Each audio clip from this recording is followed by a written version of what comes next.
Welcome to The Aggressive Life. Chris Wilson is a man. Some might say he's a grown-ass man. He had a vision, he put in the hard work, and he changed his story. As a serial entrepreneur, he's taking the minority position of hiring ex-prisoners and helping to raise the water level around him. But it hasn't always been like that. His story starts in a very hard place. He grew up in Washington, D.C., and Chris was surrounded by violence and despair. His family, his neighborhood, and life were constantly shattered by death, pain, and poverty. At the age of 17, Chris killed a man while defending himself. He was sentenced to a life in prison with no hope of parole. But that's not where the story ends. That could have been the end of Chris, except he had a new beginning. While in jail, he devoted himself to improvement and chasing a vision. He created a master plan, a list of all the things he intended to accomplish and the steps he'd take to get there. Then he did the hard work to start knocking things off that list. Checkmark by checkmark, his life began to change.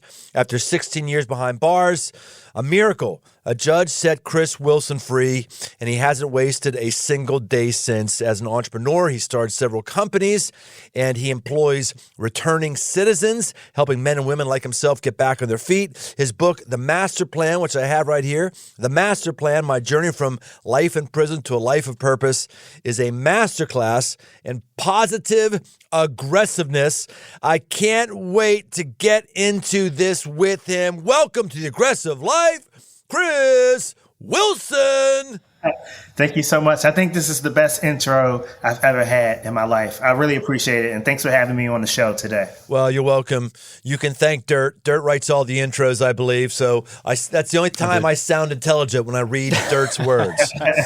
I love it. So it probably makes sense to go back to the beginning of your incarceration.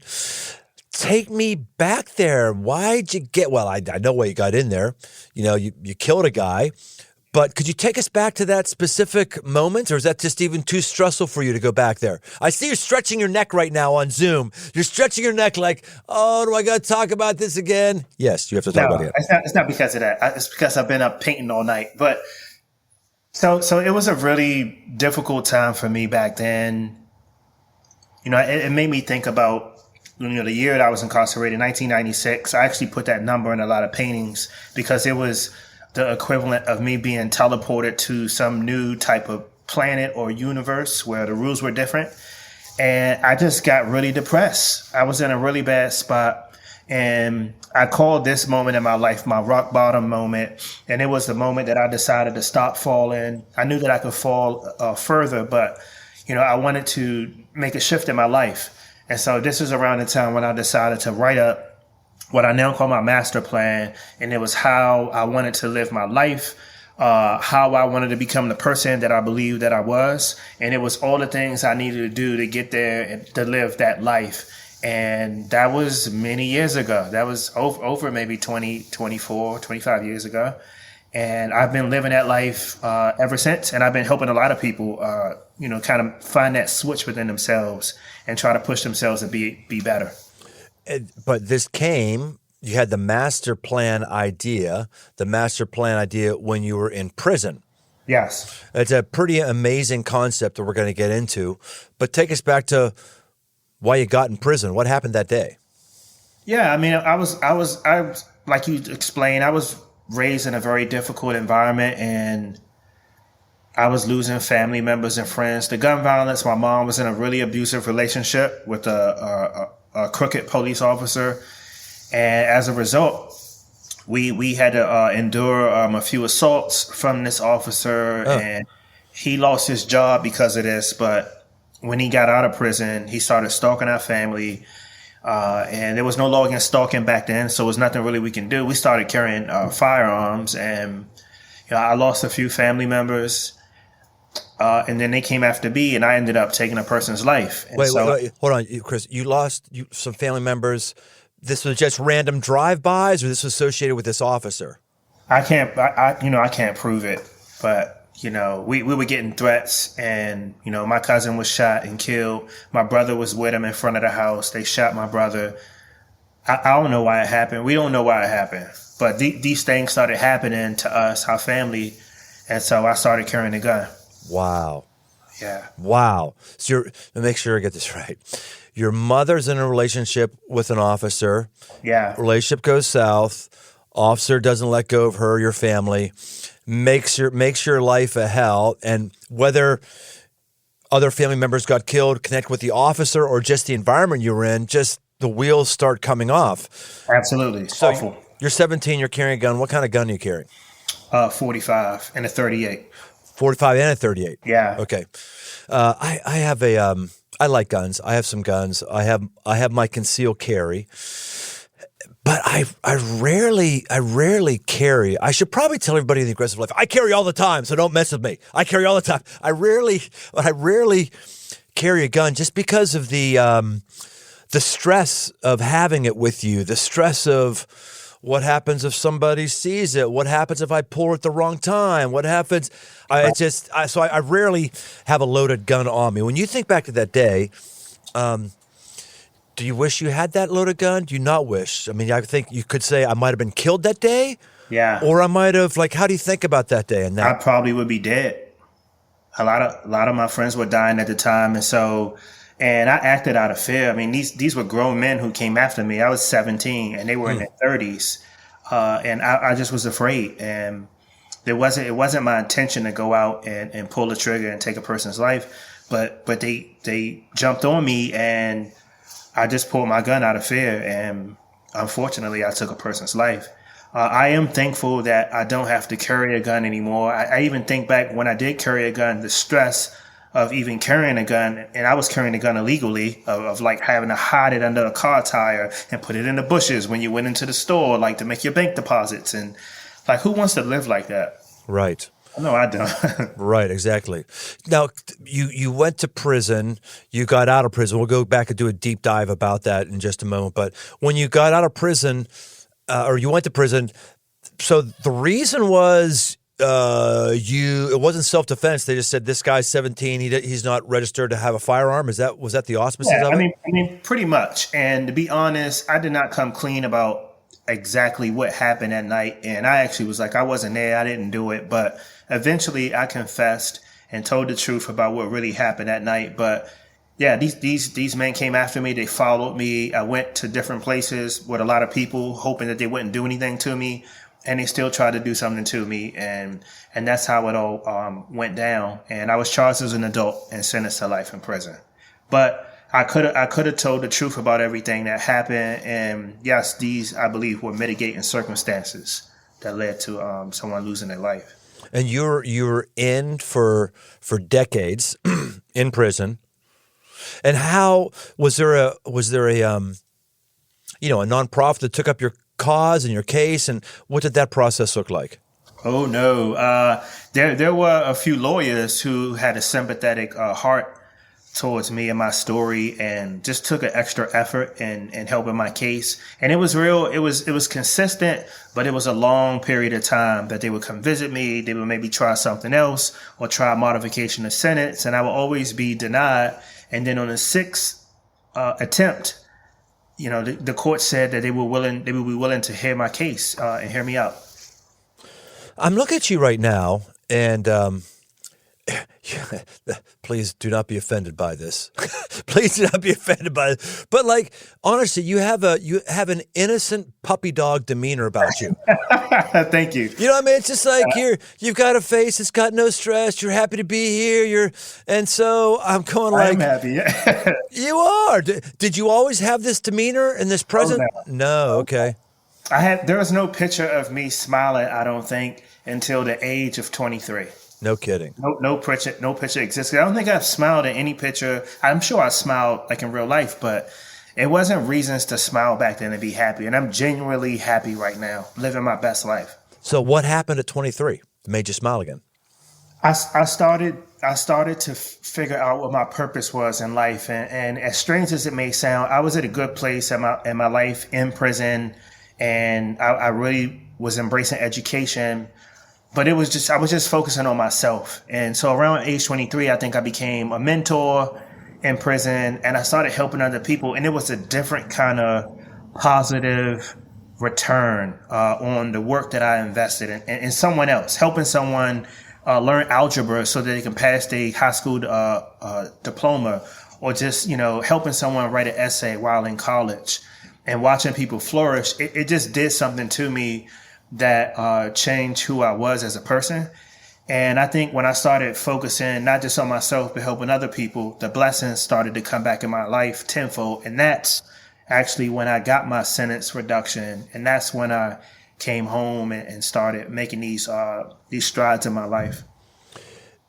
When you talk about employing people who are unemployable coming out of prison, which for our listeners, in case you're not aware of this, it's just an awful, awful thing that someone comes out of prison having done their time and they've got to check the box of felon. You ever been in prison, check the box of felon, which makes it like they're virtually not going to be hired again. And then they got to support themselves. So it basically forces them to figure out a way to put food on the table, which is an unsavory means. And so there's more people who are becoming aware of this. We can't just permanently punish people who have done time and expect them not to earn a living. You got a solution to that. You're working on a solution with that. Tell us. Yeah, Brian, I agree with you 100%. And, in all honesty, my opinion is that the system is set up exactly this way in order to deny people their paths towards redemption, to get employment. Our system is really all about punishment. And that's something that I work really hard in trying to reverse. And I believe that as taxpaying citizens out in society, we already pay for people to be incarcerated. We pay for the incarceration. Way too much money, by the way. But we should be getting a return on our taxpaying dollars, and we should be figuring out things and strategies that actually helps a person while incarcerated so that when they come home, they can get a job and they don't recidivate. And education and therapy are some of the key strategies that we can implement in prison that will save us money in our states and keep people home and keep families connected. And so I do a lot of work involved in that. So, not only recidivate, but not return to prison. That too. Yeah, we spend so much money on it. It's ridiculous. I think that's the same word. I think I defined that word right. You're dropping words on me. I don't know. What's going on, man? I'm the guy who's been to graduate school. You guys been in prison and you're freaking giving me words I haven't known. What is that about? Wow. So tell us how you're helping people. Like, what's your calling here? What's your mechanism? Because you're really doing it, bro. Yeah. So for the past couple of years, I started a foundation, CWF, Chris Wilson Foundation, and we focus on prison education, life skills enhancements, financial literacy, and supporting art-related programs and reentry, helping people reacclimate into society. And so we've created a few courses, curriculum, these master plan courses, which are 13-week courses that are facilitated by formerly incarcerated people who we train to facilitate these courses inside of prison. They work alongside social workers and caseworkers, and it helps people essentially walk through the steps that I went through in turning my life around, helping people develop self-agency and believing that the decisions that we make today can change the course of our lives. If we believe that if we study and I read these books, I can go out and I can get a job, and I can get buy my first apartment and buy a car.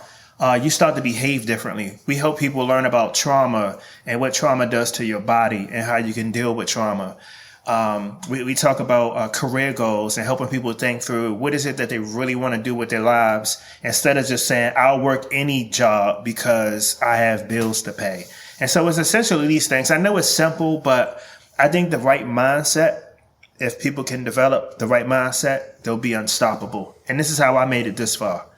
You list Plato's allegory of the cave as being significant for you in prison. Tell us about that. Why is that?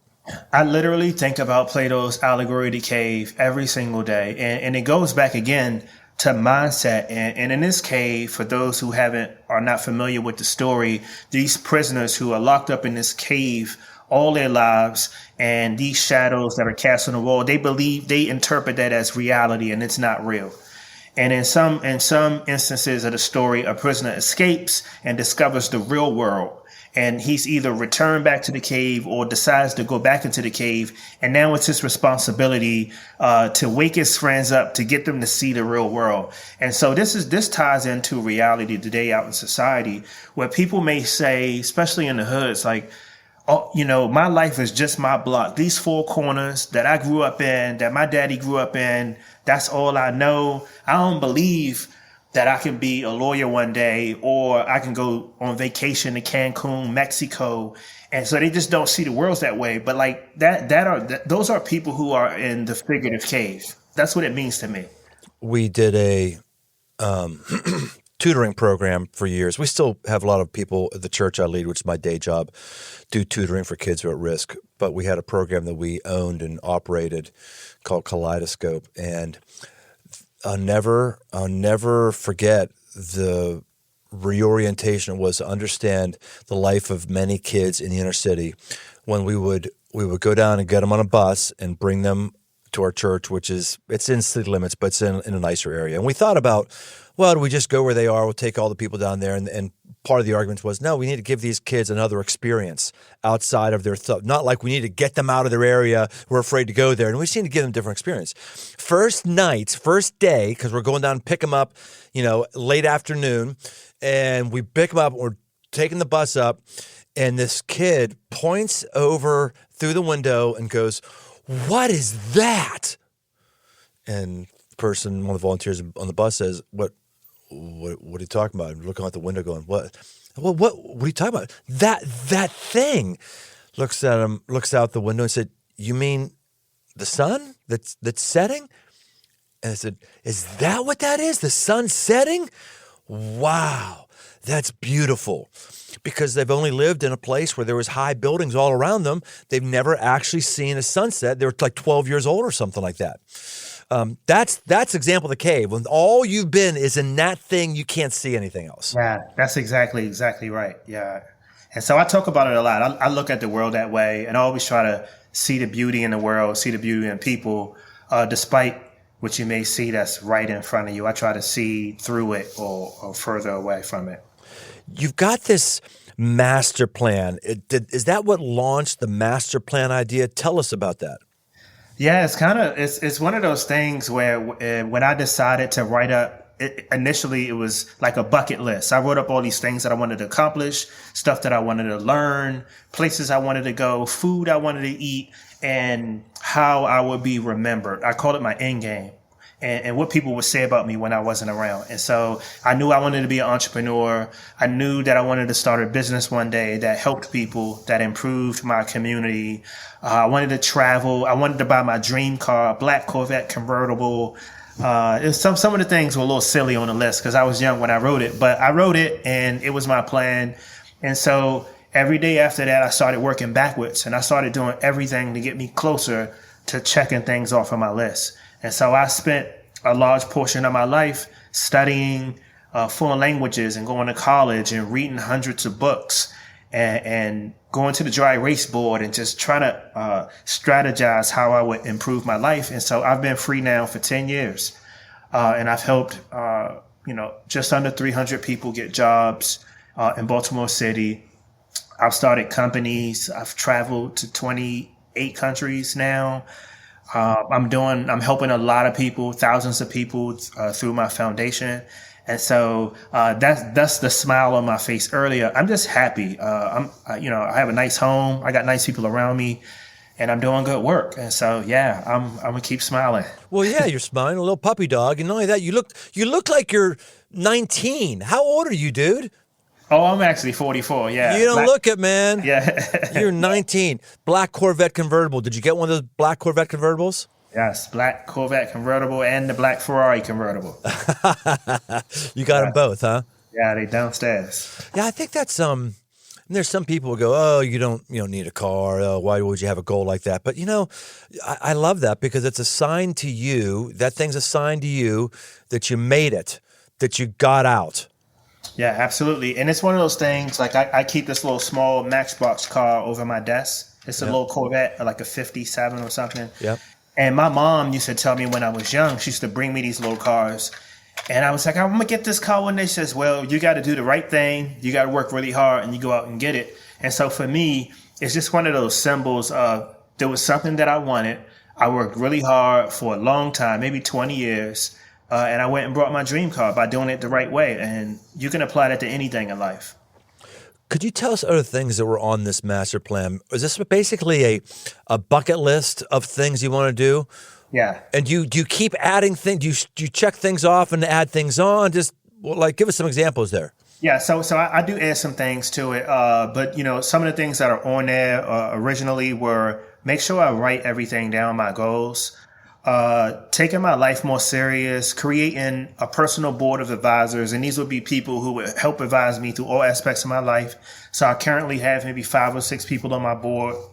People who are good with finances, people who are wise in relationships, people, lawyers, and just, all kinds of wise people that I have on my personal board. And they just give me advice. And I'm involved in their lives, but we just have this relationship where they're my counsel. And so I do that. Other things are just places that I wanted to visit. I think work and like travel, life, and just like taking care of yourself, that balance is really important. So I go on vacation every 5 weeks. So I work really hard. 5 weeks later, I'll go on a vacation for a couple of days, work real hard, and then go on another vacation because I can't give the world 100% if I don't take care of myself. So I do stuff like that. I wanted to write a book, which I've done. I wanted to travel the world. I'm still working on it. I wanted to learn Spanish. I've accomplished that and learned a few other languages. And it's just things like that as I start to check them off the list, I start to feel better about myself. It just feels good to be able to say I work really hard and I got a college degree. One of those things that was definitely on your list was Beyond the Aggressive Life with Brian Tome. I know that was part of your master plan, right? It's on there now. And I know another one is donate a black car to a podcaster.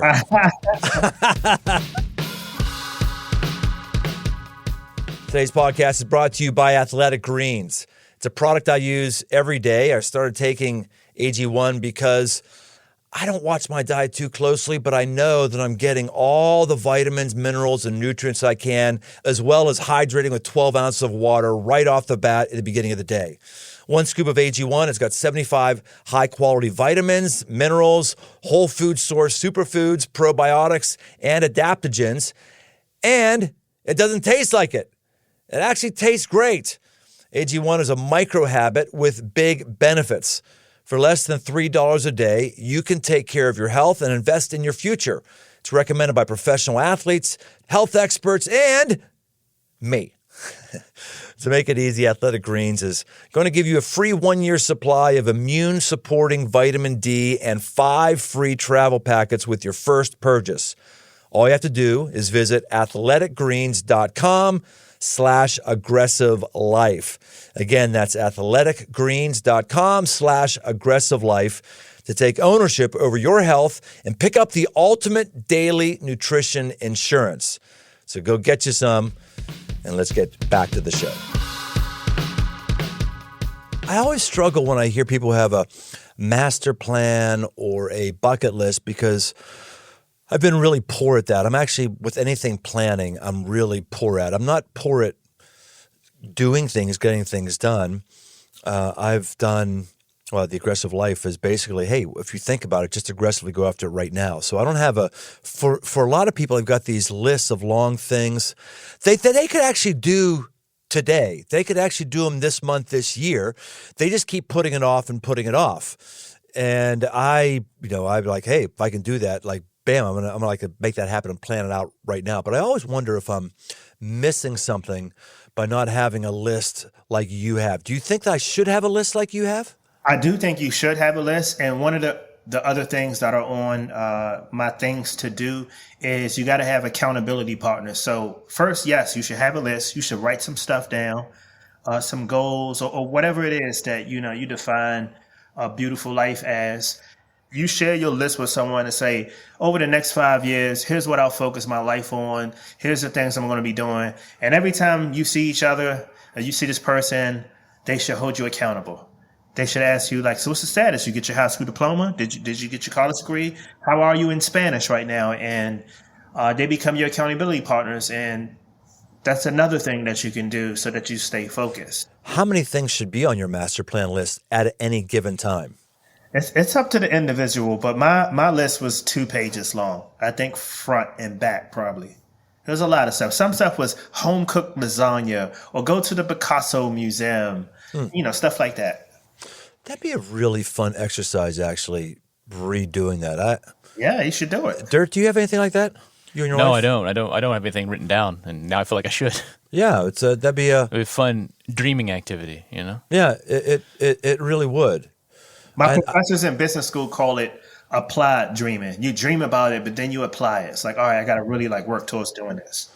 I put one together about 15 years ago, and I can't remember where I put it. I don't know where it is. But I'd like to find it just to go back where my heart was. Like, I know one of the things I put on there, which is, these are things that I can't manufacture. It was like, I'd like to see someone raised from the dead. Oh, You know? I know.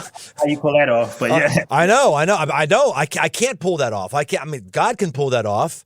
He can pull it up, but I can't. But it's like, I'd love to see it one day. I actually would have put back then too. I'd like to see a literal physical healing. Well, I've seen that many times in the last 15 years. So my stuff wasn't just going and doing things, but it was also things like to see that I can't strong arm on my own. One thing that would be in there right now is I want to get a hunting trip to Alaska. I backed off of that a couple years ago, but I want to do that. So that's a really good push, Chris. yeah.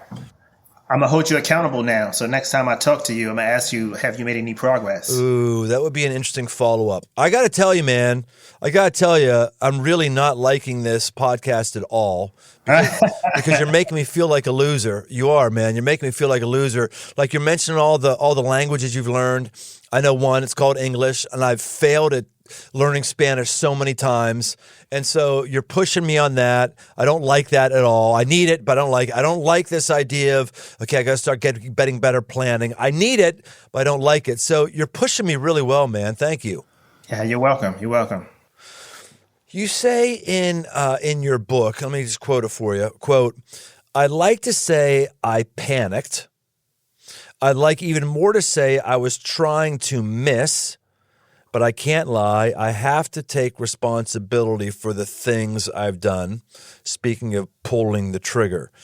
You did take, I don't understand the quote. You did take responsibility for it, right? You did. But not initially. And when I first went to prison, I had this belief that they started it. They came after me, and there was almost like a gradation of responsibility that I had to accept certain responsibility. Like, at the end of the day, it doesn't matter if they came after me or like they could have hurt me.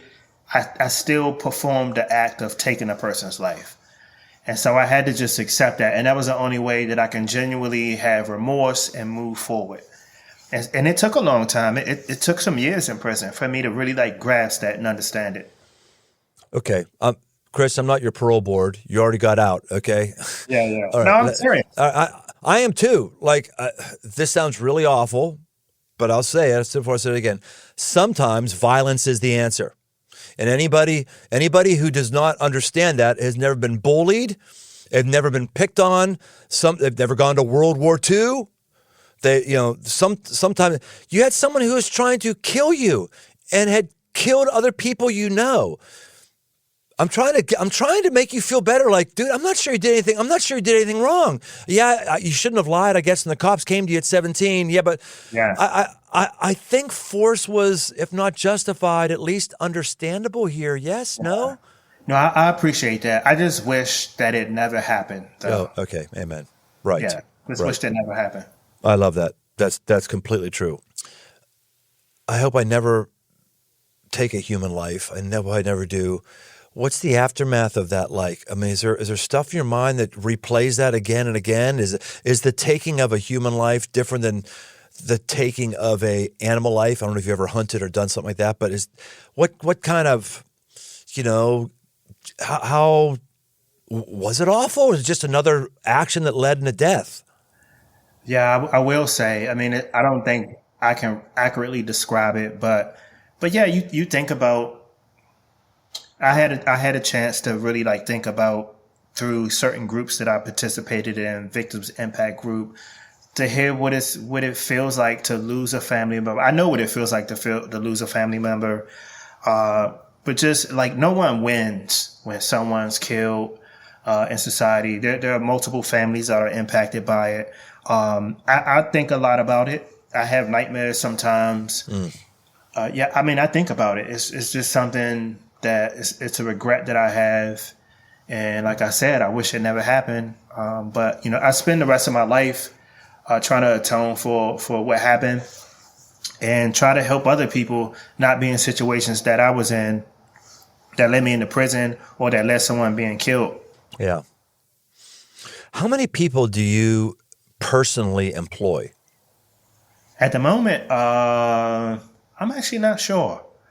Maybe like 10 people. I don't have a lot of people that work for me now. Maybe 7 to 10, I think.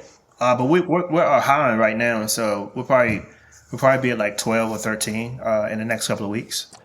Do you feel the burden of weight and responsibility for those lives and those people? That's pretty stressful, isn't it? It is for me. Yeah, I do, and it is. But I was saying this to my therapist not long ago. This is the positive pressure that forces me to perform. So if I know I got people who, a handful of my people bought their first homes while working for me, and I think about that. These are people that are banking on me, relying on me as a livelihood to pay their bills. And so I got to get up. I got to be strategic. I got to pay my people. I got to move the ball down the field with my work. I got to raise money. I got to make money. But yeah, like that's what it's about. And so I get up in the morning and I do my job. So yeah, it is, I do think about it sometimes, but I perform well under pressure.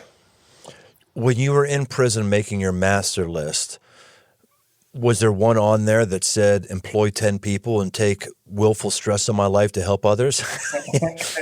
I don't think I put that on there, but this time my bed turned gray, actually. Just managing people and making payroll and, insurance and lawyers and bookkeepers. But yeah, I wouldn't have it any other way though. Yeah, it sounds so sexy to have your own organization, your own business, and to have people on employing them. And it sounds really great for people who have never done it. And for those of us who have or do, it's a stress and a weight that is quite significant. I guess you could be a psychopath and not feel the pressure and stress. But man, I do. I feel it too, every day. Yeah, it's tough. When I ask our HR person, so how many people do we employ right now? And they tell me, I go, what? That many? so she's learned just to tell me some small number, the same number it was like 3 years ago. And so I stopped getting stressed. It really does. It freaks me out.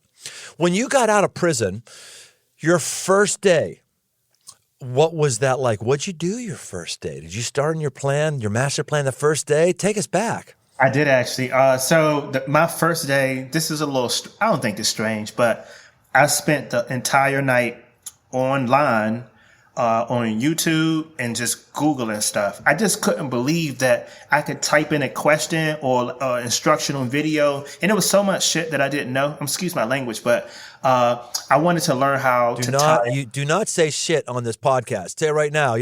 Well, we're okay to have somebody on here who's killed people, but we will not tolerate the word shit. I apologize for that. But just things that I wanted to learn. So I found that really fascinating. And then Google Maps, just like figuring out how to get places. And I was like, I just couldn't believe the level of technology that was available. And I just figured, I'm going to be unstoppable because anything I can learn, I can learn it online. I was doing Khan Academy to like understand like economics and watching TED Talks. It was great. I still do this stuff. It's wonderful. That's why I spent my first day doing that. Is the internet completely blocked from you in prison? Yeah.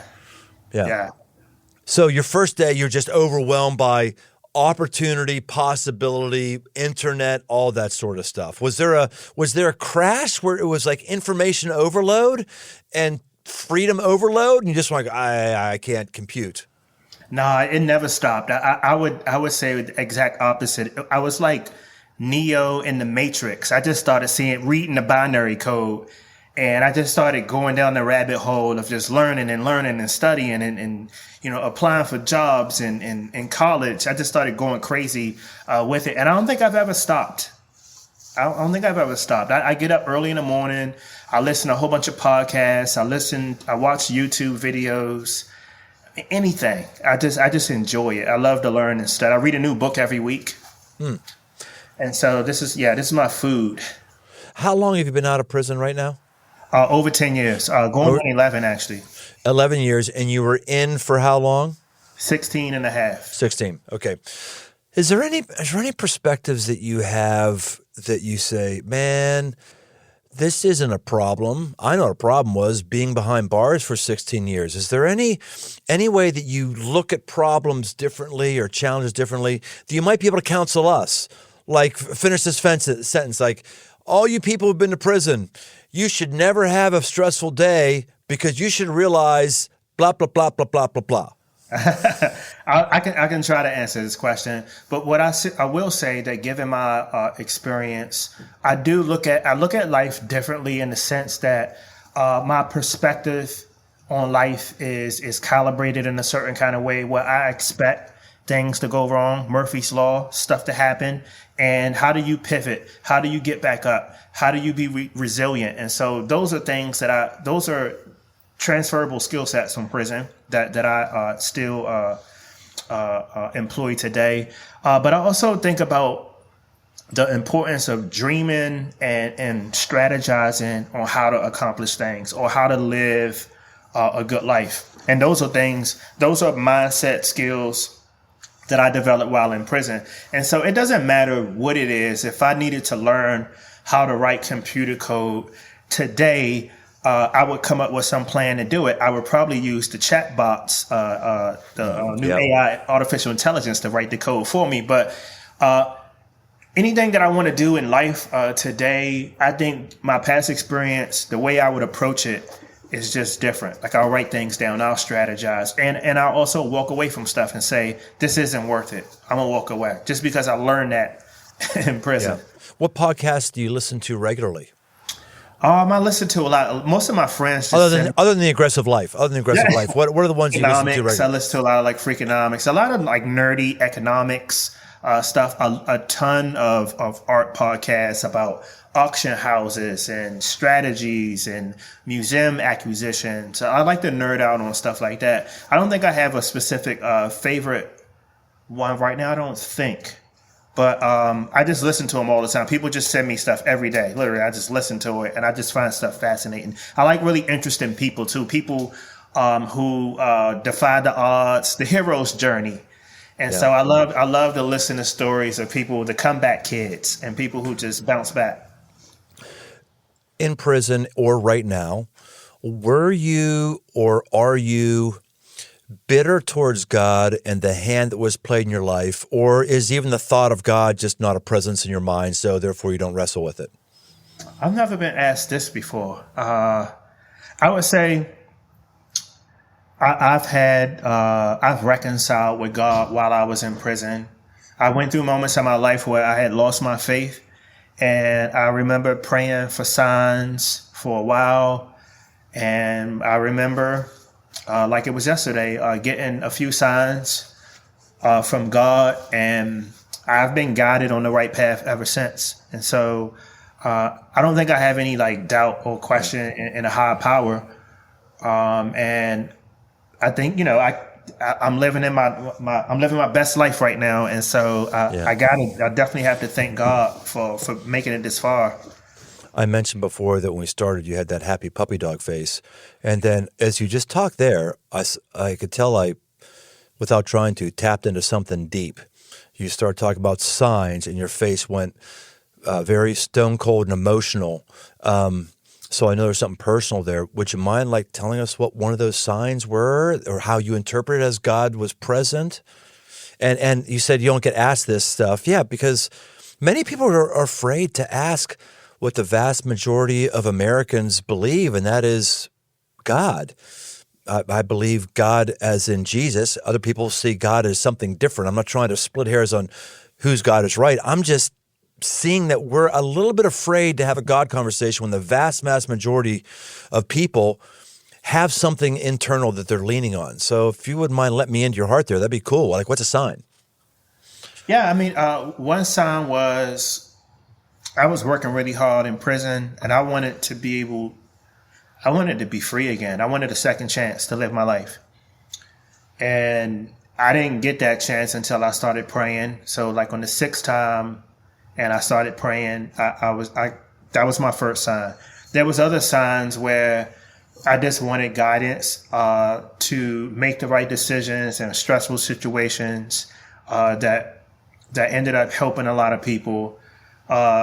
Asking for strength in situations where, I maybe lost all my employees because people quit or got arrested, and I had to finish a job that I wasn't physically capable of finishing, but end up staying up 3 days and finishing the job and winning the contract. And just all these moments of my life of adversity where just my hard work alone wasn't enough. And so I have to credit some faith and a lot of my accomplishments. Wow, that's great. That's great. That's fantastic. You mentioned one of your quotes is hope powers change. Why is that?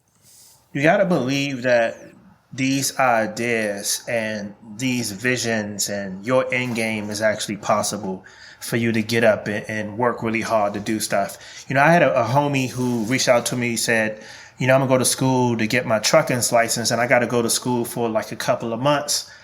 I think a person who really believes and envisions that moment when they sit in that truck driver's seat and they're getting paid, $30 an hour, $50 an hour, and driving a truck and listen to their favorite song. If you believe that it's possible, you perform differently when you study.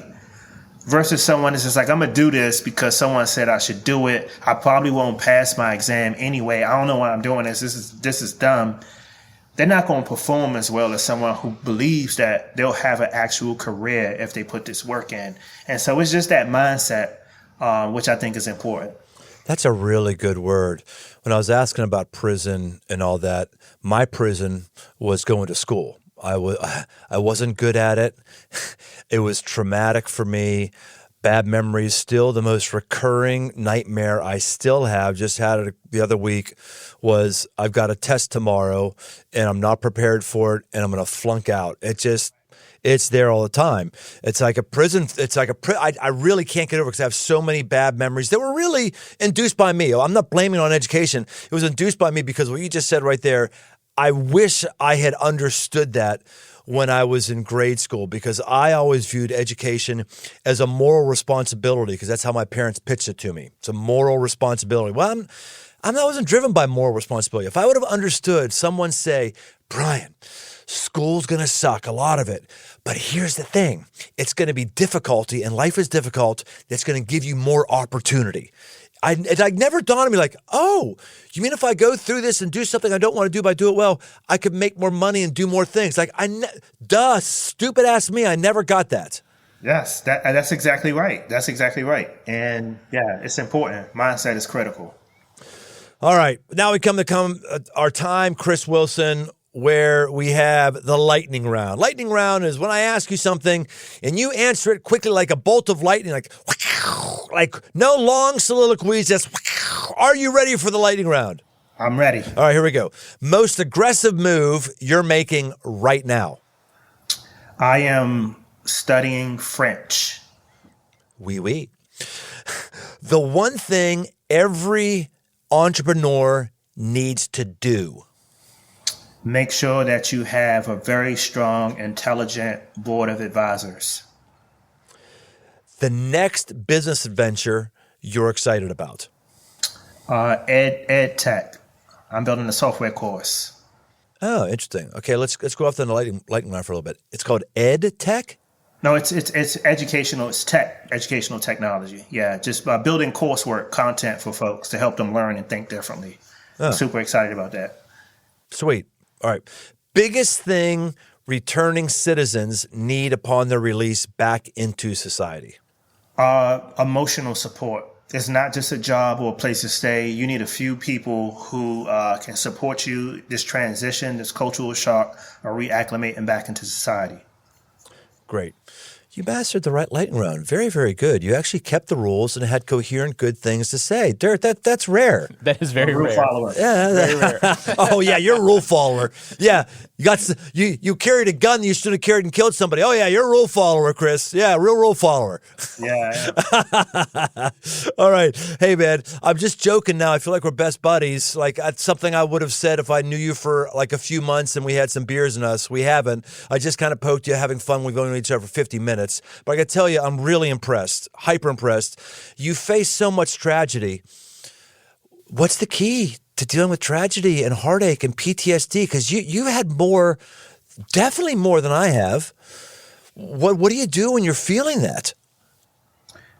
I think that you said it earlier when you talked about, when you mentioned how I wrote about hope, just having hope and believing that, you know, you're not defined by a mistake you may have made in the past, and that, you know, you can live a beautiful life. So many people have been through similar situations as myself and oftentimes may give up. I just like to believe that there's still more life to live. There's still more good to do in the world. And life is better living it that way versus being bitter and upset about the past. That is so good. Chris, is there anything that we should be talking about or you want to talk about that we haven't talked about?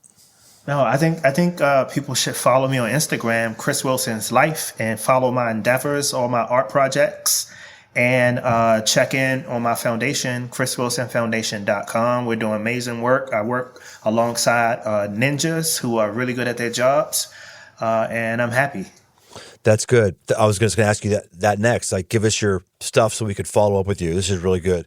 Dirt, I got to tell you, I'm not really excited about this podcast. I tell you, I kind of feel like a turd right now. I do. Like, I expect to get into some of these questions, but like I'm going, man, now the dude's learning French. I'm a loser. I haven't even learned Spanish yet. Very impressive. I've kind of justified my lack of planning, but you've really pushed me on this. I think I'm going to have a good conversation with my wife about what. You got to step it up a little bit. I do. We got to hear some progress. Oh, now you're going to be my accountability? That's right. Dude, come on, man. I just wanted a fun podcast. Now you're getting me accountable? All right. Once a week check-ins. All right, Dirt, let's do this. How about we do this? How about we have Chris back and we'll talk about this stuff do it. A year from now, 6 months. So we'll do that. So this is my close to obviously Aggressive Life. Hey, man, you know the deal. This is my time right now to tell you the aggressive life is not the interesting thought life. That's not what it is. The aggressive life is not the cool ideas I just learned today life. The aggressive life is about pushing you to do something. Chris Wilson has just pushed us. He pushed us. When he could have been bitter for a bad rap, he chose to fight against it. When he could have just gone inside of his hole, inside of his cave in prison, he tried to learn and tried to set goals and try to set plans. When he could have justified coming out of prison and just staying to himself and trying to recover, he started employing people. When he could have justified that knowing one language in America is enough, he's added different ones of them. I mean, dudes, thing after thing after thing after thing. Ladies and gentlemen, come on, man.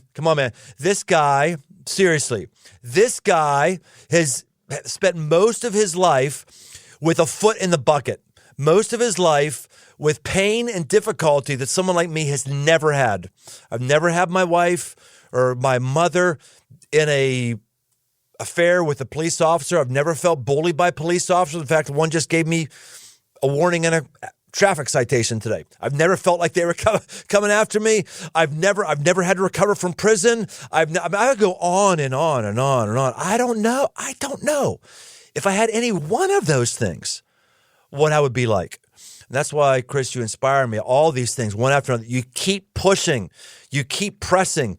You don't make it an excuse. Way to go, dude. Man, you're one of my favorite guests. Well done. Thanks so much. Thanks for having me. All right. Hey, we'll see you next time. And sometime in the future with Chris Wilson, I'm not going to say when because I might not want him to hold me accountable for 10 years yet. But we're going to have back and we'll talk about my list and where we're going to go. Thanks for coming on The Aggressive Life. Hey, thanks for listening. For all things aggressive living, why don't you head over to briantome.com. Find my new book, Move, a guide to get up and go forward, as well as articles and much, much more. And no matter where you listen to podcasts, why don't you take a second and leave us a rating, leave us a review. It really, really helps us drive new listeners to the show. We want to help as many people as possible, just like we may have helped you. We want to help others. So why don't you help us out? And if you want to connect, find me on Instagram at Brian Tome. The Aggressive Life with Brian Tome is a production of Crossroads Church, Cincinnati, Ohio.